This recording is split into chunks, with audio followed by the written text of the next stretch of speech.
નમસ્કાર, આપ જોઈ રહ્યા છો ન્યૂઝ 18 ગુજરાતી અને હું છું લુપના। અમદાવાદના ભૂલાભાઈ 4 રસ્તા પાસે એએમટીએસ બસમાં તોડફોડની ઘટના સામે આવી છે।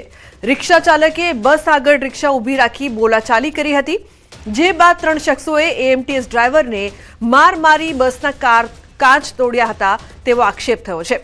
તો કાગડાપીઠ પોલીસે ફરિયાદ નોંધીને તપાસ શરૂ કરી છે। ઉલ્લેખનીય છે કે બસમાં તોડફોડ કરવામાં આવી, સાથે જ આ સમગ્ર ઘટના બાદ ફરિયાદ કરવામાં આવી છે અને તે બાદ તપાસ હાથ ધરવામાં આવશે। ઋત્વિજ જોડાય છે ફોન લાઈન પર વધુ માહિતી આપવા માટે। ઋત્વિજ, શું વધુ વિગત સમગ્ર મામલે? લુમના ગત મોડી રાતનો આ બનાવ છે, જ્યારે એએમટીએસ બસ ચાલક છે તે પોતે ભુલાભાઈ પાર્ક તરફ થઈને મણિનગર જઈ રહ્યો હતો। તે દરમિયાન ભુલાભાઈ પાર્ક પાસે એક રિક્ષા ચાલકે તેની રિક્ષા છે તે બસ આગળ ઊભી કરી દીધી હતી અને ત્યારબાદ રિક્ષામાં આવેલા જે 3 શખ્સો છે તેણે આ બસના ડ્રાઈવર સાથે બોલાચાલી કરી હતી અને મૂઢ માર પણ માર્યો હતો અને ત્યારબાદ એક શખ્સે તે પ્લાસ્ટિકનું બેટ લઈને આવ્યો હતો અને તેણે આ જે બસ છે તેના કાચ પણ તોડી નાખ્યા હતા। સમગ્ર ઘટનાની જાણ જ્યારે પોલીસને કરવામાં આવી હતી ત્યારે કાગડાપીઠ પોલીસ ઘટના સ્થળ પર પહોંચી હતી અને બસ ડ્રાઈવરની હાલમાં ફરિયાદ નોંધીને જે 3 શખ્સો હતા તેઓની શોધખોળ શરૂ કરી છે। જી બિલકુલ ઋત્વિજ, આપ જોડાયેલા રહેશો અમારી સાથે। તો જે પ્રકારથી આ સમગ્ર ઘટના સામે આવી છે, બીજી તરફ અન્ય સમાચારની વાત કરીએ તો અમદાવાદના આનંદનગર વિસ્તારમાં મારામારીનો બનાવ બન્યો છે। ક્રિકેટ રમવા બાબતે થયેલી બોલાચાલીમાં મારામારી ઘટનાના સીસીટીવી ફૂટેજ વાયરલ થયા છે। આ સમગ્ર મામલે પોલીસને જાણ કરવામાં આવી છે। પોલીસે સીસીટીવીના આધારે વધુ તપાસ શરૂ કરી છે। બીજી તરફ રિક્ષામાં બેસવા બાબતે માર મારતા મોત અમદાવાદના વટવા શાક માર્કેટ પાસેનો બનાવ છે। લોખંડની પાઇપ મારતા યુવકનું મોત થયું હતું। કૃષ્ણા ખરે અને અરુણ ચુનારા નામના વ્યક્તિએ તેમના પર હત્યાનો આરોપ છે। આ બનાવમાં સુલેમાન શેખ નામના યુવકની હત્યા થઈ હતી। હાલમાં વટવા પોલીસે ગુનો નોંધીને ધરપકડ સાથે તપાસ શરૂ કરી છે। તો વટવા શાક માર્કેટ પાસેનો આ સમગ્ર બનાવ છે। ઉલ્લેખનીય છે કે યુવકનું મોત લોખંડની પાઇપ મારતા યુવકનું મોત થયું છે। આ મામલે પોલીસ દ્વારા વધુ તપાસ કરવામાં આવી રહી છે, પરંતુ અમદાવાદમાં લુખ્ખાઓ બેફામ થયા છે। અહીં 3 દ્રશ્યો, એક તરફ એએમટીએસ બસમાં તોડફોડ, તો બીજી તરફ ક્રિકેટ રમવા બાબતે મારામારી થઈ, તો રિક્ષામાં બેસવા બાબતે એટલી બબાલ કે એક યુવકનું મોત થયું છે। ઋત્વિજ જોડાય છે વધુ માહિતી આપવા માટે। ઋત્વિજ, 3 અલગ અલગ ઘટના અમદાવાદમાં લુખ્ખા તત્વો કેટલા બેફામ થયા છે તે અહીં જોવા મળી રહ્યું છે, શું વધુ વિગત?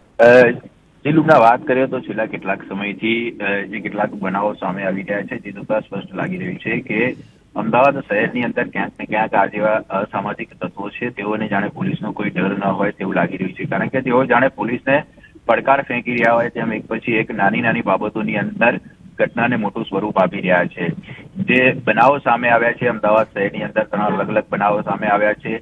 આનંદનગરની અંદર ક્રિકેટ રમવાને બાબતે બોલાચાલી બાદ ઝઘડો, ત્યારબાદ જે ભુલાભાઈ પાર્ક પાસે એએમટીએસ બસના કાચ તોડવામાં આવ્યા છે અને વાત કરીએ તો વટવાની અંદર નજીવી બાબતની અંદર એક યુવકને માર મારતા તેનું મૃત્યુ નિપજ્યું છે।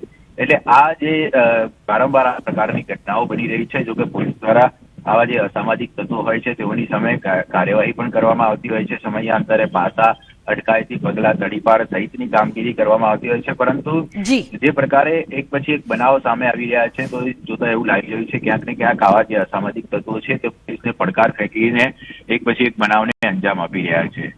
બિલકુલ ઋત્વિજ, આભાર સમગ્ર માહિતી બદલ। થરાદના જામપુર ગામથી વાલીઓ માટે ચેતવણી રૂપ કિસ્સો સામે આવ્યો છે। ભૂલથી ઝેરી દવા ખાઈ જતા 2 માસૂમ બાળકોના મોત થયા છે। 5 વર્ષની બાળકી અને 3 વર્ષના બાળકનું મોત નીપજ્યું છે। તો ખેતી કામના ઉપયોગ માટે નિંદામણની દવા ઘરમાં પડી હતી। પરિવારના સભ્યો ખેતી કામમાં વ્યસ્ત હતા, તે દરમિયાન ઘરે આ ઘટના બની। રમતા રમતા માસૂમ બાળકોએ ઝેરી દવા ખાઈ લીધી હતી। થરાદથી આ સમગ્ર ઘટના સામે આવી છે। કિશોર જોડાય છે વધુ માહિતી આપવા માટે। કિશોર, શું વિગત છે આ સમગ્ર મામલે? ચોક્કસથી થરાદ જિલ્લાના જામપુર ગામમાં ભૂલથી ઝેરી દવા ખાઈ જતા 2 માસૂમ મોત નીપજ્યા છે। 5 વર્ષની દીકરી અને 3 વર્ષના દીકરાનું મોત નીપજતા અત્યારે તો પરિવાર અત્યારે અરેરાટી વ્યાપી ગઈ છે। ખેતી કામના ઉપયોગ માટે જે નિંદામણની દવા ઘરમાં પડી હતી, પરિવારજનો કામમાં વ્યસ્ત હતા, તે દરમિયાન જ આ ઘટના બની હતી। રમતા રમતા 2 જે માસૂમ બાળકો હતા જે ઝેરી દવા ખાઈ લેતા આ જે ઘટના બની છે અને તેમાં બંને જે માસૂમો હતા તેમના અત્યારે મોત નીપજ્યા છે। આ ઘટના સુધી પરિવારજનોએ પોલીસને કે વહીવટી તંત્રને કોઈ સત્તાવાર જાણ કરી નથી। તે ઉપરાંત બાળકોના મૃતદેહનું પણ પોસ્ટમોર્ટમ કરવામાં આવ્યું નથી। અત્યારે તો પોલીસ ફરિયાદ ન થતા આ મામલે પોલીસ દ્વારા કે વહીવટી તંત્ર દ્વારા કોઈ તપાસ શરૂ કરવામાં નથી આવી, પરંતુ આ જે ઘટના બની છે તે મા બાપ માટે લાલ બત્તી સમાન કિસ્સો છે। જી બિલકુલ, આભાર સમગ્ર માહિતી બદલ। તો વાલીઓ માટે લાલ બત્તી સમાન કિસ્સો। અન્ય સમાચાર વડોદરાથી। વડોદરામાં નંદેસરીમાં દારૂનું મસમોટું નેટવર્ક ઝડપાયું છે। દારૂના કટિંગ સમયે ત્રાટક્યું સ્ટેટ મોનિટરિંગ સેલ। એસએમસીએ દરોડા પાડી ફરી એકવાર સ્થાનિક પોલીસની પોલ ખોલી છે। તો રઢિયાળીપુરામાં મોટી માત્રામાં વિદેશી દારૂ પકડી પાડ્યો છે। લાખોની કિંમતનો વિદેશી દારૂ જપ્ત કર્યો છે।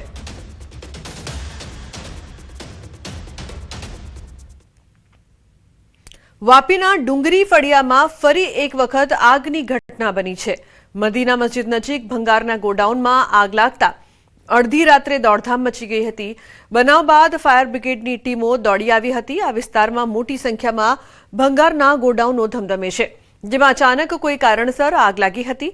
આ ગોડાઉનમાં મોટી માત્રામાં પ્લાસ્ટિક અને કેમિકલ સહિત જ્વલનશીલ પદાર્થનો ભંગાર સંગ્રહ કરેલો હોવાથી થોડી જ વારમાં આગે મોટું સ્વરૂપ ધારણ કર્યું હતું અને આગ બેકાબૂ બની। આજુબાજુના અન્ય ભંગારના ગોડાઉનને પણ ઝપેટમાં લીધા હતા। શરૂઆતમાં એક ગોડાઉનમાં લાગેલી આગ આસપાસના અન્ય 20થી વધુ ગોડાઉન સુધી પ્રસરી ગઈ હતી। તો ભીષણ આગના કારણે સ્થાનિક લોકોના જીવ અદ્ધર થઈ ગયા હતા। જોકે ફાયર બ્રિગેડની ટીમે આગ પર કાબૂ મેળવવા પ્રયાસ કર્યા હતા। આ ઘટનામાં કોઈ જાનહાનિ થઈ નથી। રાજસ્થાનના પ્રતાપગઢના કુંડા વિસ્તારમાં એક યુવતીએ યુવકના પ્રેમમાં હાઈ વોલ્ટેજ ડ્રામા કર્યો। પ્રેમ સંબંધને લઈને યુવતી હાઈટેન્શન ટાવર પર ચડી ગઈ અને પોતાના જીવને જોખમમાં મૂક્યો। પ્રેમી સાથે લગ્ન કરવાની જીદને લઈને યુવતીએ ફિલ્મી સ્ટાઇલમાં આ પગલું ભરતા વિસ્તારમાં અફરાતફરીનો માહોલ સર્જાયો હતો। ઘટનાની જાણ થતાં પોલીસ અને સ્થાનિક લોકો તાત્કાલિક સ્થળ પર દોડી આવ્યા અને યુવતીને સમજાવીને સલામત નીચે ઉતારવા માટે પ્રયત્નો હાથ ધર્યા। આ ઘટનાએ સમગ્ર વિસ્તારમાં ચકચાર મચાવી દીધી છે। તો બીજી તરફ બિહારના મુઝફ્ફરપુરમાં થિયેટરમાં મહિલા ડાન્સરો વચ્ચે ભારે મારામારી થઈ, જેનો વિડીયો સોશિયલ મીડિયામાં વાયરલ થઈ રહ્યો છે। આ વિડીયો ગરહા થાણા વિસ્તારમાં યોજાયેલા પશુ મેળામાં આવેલા એક થિયેટરનો હોવાનું જણાઈ રહ્યું છે, જ્યાં કાર્યક્રમ દરમિયાન અચાનક નર્તકીઓ વચ્ચે ઝઘડો શરૂ થયો અને આખું થિયેટર જંગના મેદાનમાં ફેરવાઈ ગયું। ઘટનાના દ્રશ્યો હવે સોશિયલ મીડિયા પર વાયરલ થતા લોકોમાં ચર્ચાનો વિષય બન્યો છે। હાલ પોલીસ તરફથી ઘટનાની તપાસ શરૂ કરવામાં આવી છે અને આ સમગ્ર મામલે વધુ માહિતી મેળવવાનો પ્રયાસ કરવામાં આવી રહ્યો છે। દારૂબંધીવાળા બિહારમાં ધોળા દિવસે દારૂની લૂંટ ચલાવવામાં આવી છે। છપરામાં દારૂ ભરેલી કાર અકસ્માતનો ભોગ બની હતી। ડ્રાઈવર તો કાર છોડીને ભાગી ગયો હતો, પરંતુ સ્થાનિકોને માલુમ પડતા ઘટના સ્થળે પહોંચી દારૂની લૂંટ ચલાવી હતી। અકસ્માતનો ભોગ બની હતી। વિડીયો વાયરલ થતા પોલીસ હરકતમાં આવી ઘટના સ્થળે પહોંચી સ્થિતિને કાબૂમાં લેવાના પ્રયાસો કર્યા છે, તેમજ ફરાર ડ્રાઈવરની શોધખોળ તેજ કરી છે।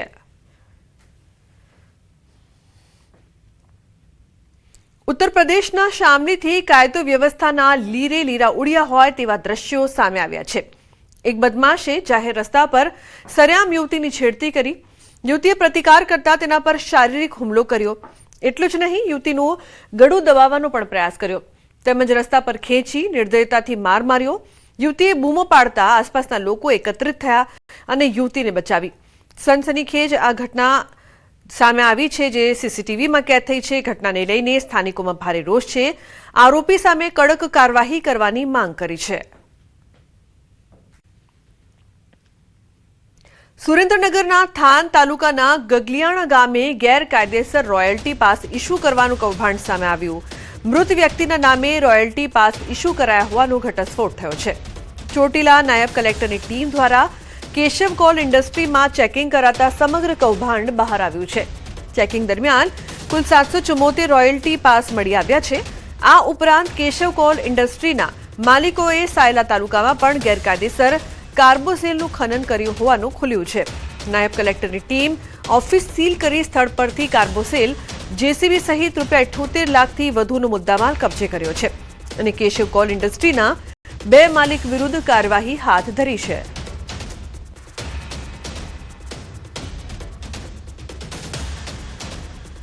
સ્વ હસમુખભાઈ કલ્યાણજી સચદેવ આજથી 5 વર્ષ પહેલા એટલે કે 2021ની અંદર મૃત્યુ પામેલા છે. તેમ છતાં તેઓના નામે આ જે કેશવ ઇન્ડસ્ટ્રી વાળા છે એ તેઓની લીડના નામે આ રોયલ્ટી પાસ ઇસ્યુ કરવામાં આવે છે. સાયલા તાલુકાની અંદર ચોરવીરા, ઈશ્વરિયા અને ચિત્રલાખાની અંદર જે કુવાઓમાંથી ગેરકાયદેસર કોલસાનું ખનન કરવામાં આવે છે એ કોલસો છે એ તદ્દન ગેરકાયદેસર છે. એને કાયદેસર કરવા માટે, વેચાણ કરવા માટે અત્રેથી એ રોયલ્ટી પાસ ઇસ્યુ કરવામાં આવે છે. ગીર જંગલથી અદ્ભુત દ્રશ્યો સામે આવ્યા છે. સિંહ પરિવારને બચાવવા માટે ટ્રેનના પૈડા થંભી ગયા. સાસણના કાસિયા નેસના રેલવે ટ્રેક પરથી એક સિંહણ અને 3 સિંહ બાળ પસાર થઈ રહ્યા હતા. અચાનક ટ્રેન આવી અને સિંહ પરિવારને જોઈ પાયલોટે સમયસર ટ્રેન ઊભી રાખી દીધી હતી. હાલ આ અદ્ભુત વિડીયો સોશિયલ મીડિયામાં વાયરલ થયો છે. વનકર્મીઓ અને ટ્રેકરની સમય સૂચકતાના કારણે મોટી દુર્ઘટના ટળી હતી. ઉલ્લેખનીય છે કે સાસણ ગીરના આ અદ્ભુત દ્રશ્યો રેલવે ટ્રેક પર આવી ચડ્યો સિંહ પરિવાર જે દ્રશ્યો છે તે સોશિયલ મીડિયામાં હાલ વાયરલ. સિંહણ અને 3 સિંહ બાળનો આ વિડીયો છે તે વાયરલ થઈ રહ્યો છે. તો ટ્રેનના પૈડા થંભ્યા હતા. પાયલોટે સમયસર ટ્રેન રોકી દીધી. છોટાઉદેપુરના નસવાડીમાં તાલુકાના પાણી પુરવઠા વિભાગની ગંભીર બેદરકારી સામે આવી. નર્મદા કિનારે વસેલા ડબ્બા ગામમાં ગ્રામજનો તંત્રની બેદરકારીના કારણે પાણી માટે વલખા મારી રહ્યા છે. કુપ્પા પાણી પુરવઠા યોજના હેઠળ ગામમાં સંપ અને ટાંકી તો બનાવી દેવામાં આવ્યા છે, પરંતુ અધિકારીઓ ફળિયા સુધી પાઇપલાઇન અને નળ નાખવાની કામગીરી જ ભૂલી ગયા છે. પરિણામે કરોડોના ખર્ચે બનેલી યોજનાનું શુદ્ધ ફિલ્ટર પાણી સંપમાં વણ વપરાયેલું પડી રહે છે અને 400 જેટલા ગ્રામજનો તેમજ પશુઓ ઉનાળે પાણી માટે વલખા મારી રહ્યા છે. તો બીજી તરફ ગ્રામ પંચાયતના બોરના પાણીના સ્તર નીચે જવાથી તે પણ હવે જવાબ આપી રહ્યા છે, જેના કારણે આગામી દિવસોમાં અહીં પીવાના પાણીની ગંભીર કટોકટી સર્જાય તેવી ભીતિ સેવાઈ રહી છે. ત્યાં 70 ગામનું પાણી સંગ્રહ થયેલું છે, પણ ડબ્બા ગામમાં અત્યાર સુધી કોઈ ફળિયામાં પાણી આપવામાં આવ્યું નથી. ડબ્બા ગામમાં જે ટાંકી બનેલી છે એ એમના એમ જ છે, પાણી છે, પણ અત્યારે ગામમાં કોઈ જગ્યાએ કોઈ ઘરમાં પાણી આપવામાં આવ્યું નથી. અત્યારે બર ઉનાળે એટલા ગાય ભેંસ અને માણસો વલખા મારતા હોય કે પાણી હોય તો શાંતિ રહે, પણ જો અત્યાર સુધી સરકારે અમને પાણીની કોઈ સુવિધા આપેલી નથી. ડબ્બા ગામમાં જ મેઇન પાણીનો ક્વાર્ટર છે, પાણી ત્યાં જ છે, પણ અમને આપવામાં આવ્યું નથી. અને નિશાળે બી પાણી નહીં, હેડપંપ બી નહીં, અને સીતાવાડીમાં બી આમ પાણીનું સમસ્યા છે ને પટેલ પડિયામાં બી સમસ્યા છે. આખું બનેલું છે પણ પાણી નહીં આપતા તો પછી શું કરવાનું? બન્યું છે પણ પાણી મળતું નથી. દૂર છૂટા છે, એ જ્યાં પાણી મળે તો આપીએ. રાજ્ય સરકારના પશુપાલન વિભાગ દ્વારા છોટાઉદેપુર જિલ્લામાં પશુ માલિકોને ઘર આંગણે પશુ સારવાર મળે તેવી સુવિધા આપવા માટે નવી એમ્બ્યુલન્સો ફાળવવામાં આવી છે.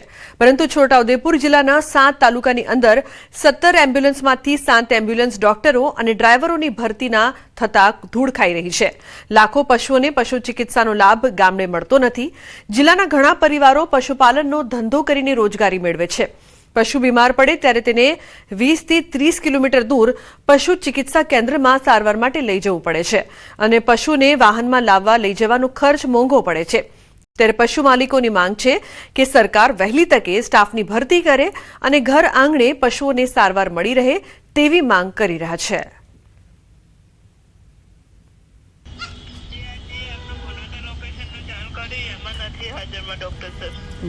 મારે બકરો બીમાર છે તો સરકારે જાહેર કરેલ નંબર 1962 પર અમે કોલ કર્યો ઘરે રહીને. તો ત્યાં અમને જાણવા મળ્યું કે અમારા ગામમાં કોઈ આવી કોઈ સુવિધા છે નહીં. તો પછી મેં કીધું નજીકમાં કોઈક સુવિધા ચાલુ હોય તો એમ્બ્યુલન્સ હોય તો અમને વાત કરો. એમને કીધું ગુનાટામાં ચાલે છે, અમારે નજીક છે, 12-13 કિલોમીટર જેવું છે. ત્યાં ફોન કરીને વાત કરી તો ત્યાંના અધિકારી એવું કહે છે કે અમારી જોડે એમ્બ્યુલન્સ છે પણ સ્ટાફ નથી. ગુજરાત સરકાર દ્વારા વેટનરી ડૉક્ટરોની ભરતી ચાલુ કરવામાં આવેલી છે. તેથી હાલ જે પણ ડૉક્ટરો એમ્બ્યુલન્સમાં ફરજ બજાવતા હતા તે ડૉક્ટરો પરીક્ષાની તૈયારી કરવા માટે હાલ રાજીનામું આપેલું છે. તેથી જે પણ એમ્બ્યુલન્સ હતી તેમાં ડૉક્ટરોની અત્યારે ઘટ થઈ છે. સુરેન્દ્રનગરની મહાત્મા ગાંધી સિવિલ હોસ્પિટલ આજે લોકો માટે આશીર્વાદરૂપ બની રહી છે, જ્યાં સરકારી હોવા છતાં ખાનગી હોસ્પિટલ જેવી આધુનિક સુવિધાઓ ઉપલબ્ધ થતા દર્દીઓની સંખ્યામાં સતત વધારો નોંધાઈ રહ્યો છે. અગાઉ ડોક્ટર, સ્ટાફ અને દવાઓની અછતને લઈને થતા વિરોધો થતા, પરંતુ છેલ્લા 2 વર્ષમાં હોસ્પિટલમાં નોંધપાત્ર સુધારા કરવામાં આવ્યા છે. હવે અહીં તમામ પ્રકારના સ્પેશિયાલિસ્ટ ડોક્ટરો ઉપલબ્ધ છે. દર્દીઓને નિઃશુલ્ક દવાઓ, લેબોરેટરી રિપોર્ટ અને સારવાર મળી રહી છે, જેમાં ડાયાબિટીસ, બ્લડ પ્રેશર, કેન્સર અને હિમોફિલિયા જેવી ગંભીર બીમારીઓની મોંઘી દવાઓ પણ સામેલ છે. પરિણામે ઓપીડીમાં દર મહિને 14,000થી વધુ દર્દીઓ સારવાર લઈ રહ્યા છે, જ્યારે ડિલિવરીના કેસોમાં નોંધપાત્ર વધારો થઈ સરેરાશ 200 ડિલિવરી થઈ રહી છે, જેમાં 80% નોર્મલ છે. સારી સારવાર મળી રહે એ માટે અમે સતત પ્રયત્નશીલ છીએ અને ઉત્તરોત્તર ડિલિવરીની વાત કરીએ તો એ પણ લગભગ 1 વર્ષ પહેલા 80 થી 90 જેટલી થતી હતી, પણ અત્યારે લોકોના અંદર અવેરનેસ વધતા અને સરકારી હોસ્પિટલના અંદર સારી સારવાર મળે છે એવો એક ભાવ પેદા થયો છે અને અમે એના માટે સતત પ્રયત્નશીલ રહીએ છીએ અને અત્યારે ડિલિવરી લગભગ 201 જેટલી 1 મહિનાના થાય છે અને એ બી મેડિકલના એથિક્સ પ્રમાણે, એટલે કે 80% નોર્મલ ડિલિવરી અને 20% સિઝેરિયન સેક્શન થાય છે, જે અમારા માટે પણ એક ગૌરવની વાત છે. મહાત્મા ગાંધી હોસ્પિટલમાં તમામ પ્રકારના ડોક્ટરો, ક્વોલિફાઈડ ડોક્ટરો ફરજ બજાવી રહ્યા છે અને જે મોંઘા ભાવની સારવાર બહાર થતી ખાનગી હોસ્પિટલોમાં, એના કરતા અહીં મફત સારવાર થઈ રહી છે અને લોકોને મોંઘા ભાવની સારવારની સામે આ મફત સારવાર મળી રહી છે. કે ખાનગી સારવારની પાછળ દોડવા કરતા હવે મહાત્મા ગાંધી હોસ્પિટલમાં વધુમાં વધુ તેનો ઉપયોગ કરો અને સરકારી જે યોજનાઓ મળી રહી છે તેનો લાભ લો. જેવી રીતે પ્રાઇવેટ હોસ્પિટલમાં સાફ સફાઈ રાખે છે, બેડ રોજે રોજ બદલવાની, ગ્રાહકને, દર્દીઓને એક દર્દીઓને જુદી જુદી ટ્રીટમેન્ટ આપવા વાળા બધા ડોક્ટરો આવી ગયા છે અને સુરેન્દ્રનગર શહેરની અંદર અત્યારે હાઈ લેવલનું ગણવું હોય તો ગણી શકાય એવી પરિસ્થિતિ છે. પૈસા નથી લેતા, ફ્રીમાં છે બધું. 2 લાખનું ઇન્જેક્શન ફ્રીમાં આપે તો નાની દવા તો ફ્રીમાં જ આપવાના છે. અમદાવાદમાં મુખ્યમંત્રી ભૂપેન્દ્ર પટેલની ઉપસ્થિતિમાં આશરે 1,095 કરોડ રૂપિયાના વિવિધ વિકાસ કાર્યોનું લોકાર્પણ અને ખાતમુહૂર્ત થયું. જીએમડીસી મેદાનમાં કાર્યક્રમનું આયોજન કરવામાં આવ્યું, જ્યાં મુખ્યમંત્રી દ્વારા સત્તાધાર ફ્લાયઓવર બ્રિજ અને ઓગણજ ગામના તળાવનું લોકાર્પણ કરવામાં આવ્યું છે, જ્યારે ઓગણજ અને ખોડિયાર વિસ્તારમાં નવા તળાવોના ખાતમુહૂર્ત પણ થયા. સાથે જ નરોડા પાટિયા ખાતે નવા ઓડિટોરિયમના નિર્માણનું ખાતમુહૂર્ત કરવામાં આવ્યું. તો સાથે આ કાર્યક્રમમાં હજારો લાભાર્થીઓ માટે આવાસનો ડ્રો યોજાયો. આંગણવાડી કાર્યકરોને સ્માર્ટ મોબાઈલનું વિતરણ પણ કરવામાં આવ્યું. આવા અનેક વિકાસની ભેટ મુખ્યમંત્રીએ લોકોને આપી.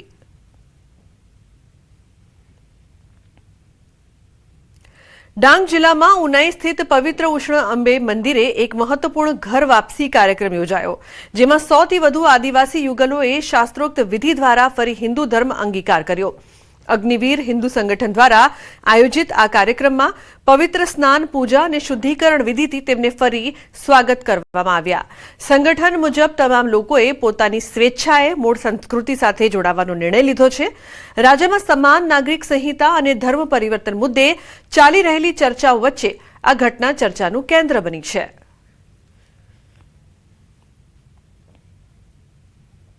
પૈસાને લીધે લોભ લાલચ આપીને તે બધાને ખ્રિસ્તી ધર્મમાં લઈ લીધા હતા. ખ્રિસ્તી ધર્મ છોડીને હિન્દુ ધર્મમાં હવે આ હનુમાન દાદાનો પ્રસ્થાન લેવાના છે, બધા માતાજીનો હવે હિન્દુ ધર્મ લેવાના છે. આ ગરમ પાણીમાં નાહી ને બધા પવિત્ર થઈ ને હવે હિન્દુ ધર્મમાં જવાના છે. ખ્રિસ્તી ધર્મમાં લઈ ગયેલા પછી અમે પાછા હિન્દુ ધર્મમાં આવ્યા. હિન્દુ ધર્મમાં સનાતન ધર્મ છે અમારો, વાઘદેવ નાગદેવ પૂંજે અમે. આજે કાવડેજ ગામમાં શ્રદ્ધા મંદિર અંદર 100 પરિવારની ઘર વાપસી થયેલી. એ ડાંગ વિસ્તારના અલગ અલગ ગ્રામીણ વિસ્તારના અમારા આદિવાસી ભાઈઓ હતા, જે કોઈ ભૂલને કારણે પોતાની સંસ્કૃતિ છોડીને અન્ય ધર્મે જઈને પોતાની સંસ્કૃતિ નુકસાન થતું હતું. જ્યારે અગ્નિવીર હિન્દુ સંગઠન દ્વારા ગ્રામીણ વિસ્તારમાં ભજન કીર્તન આયોજન કરીને લોકોને જાગૃત અભિયાન ચલાવેલું. આ અભિયાનથી પ્રભાવિત થઈને આજે 100 પરિવાર ઘર વાપસી કરી રહ્યા છે. એમાં અમને દિલથી સ્વાગત કરીએ છીએ. આવી રહ્યા છે વધુ 2 એલપીજી જહાજ. એલપીજી લઈને હોર્મુઝ સ્ટ્રેટમાંથી પસાર થયા ભારતના 2 જહાજમાં અંદાજે 47,000 મેટ્રિક ટન એલપીજી છે. તો જહાજમાં અંદાજે 47,000 મેટ્રિક ટન એલપીજી છે, જે ખૂબ જ સારા સમાચાર. બંને જહાજ હાલ ભારત તરફ આગળ વધી રહ્યા છે. 31 માર્ચે મુંબઈ બંદરે પહોંચવાનું અનુમાન છે, તો 1 એપ્રિલે ન્યૂ મેંગલોર બંદરે પહોંચવાનું અનુમાન છે. ઉલ્લેખનીય છે કે BMELM 1 એપ્રિલે ન્યૂ મેંગ્લોર બંદરે પહોંચશે. ભારત માટે સારા સમાચાર આવી રહ્યા છે. વધુ 2 LPG જહાજ, જેના કારણે કહી શકાય કે જે ચિંતાનો માહોલ છે તે ઓછો થશે, કારણ કે LPG ગેસનો જથ્થો છે તે મળી રહેશે.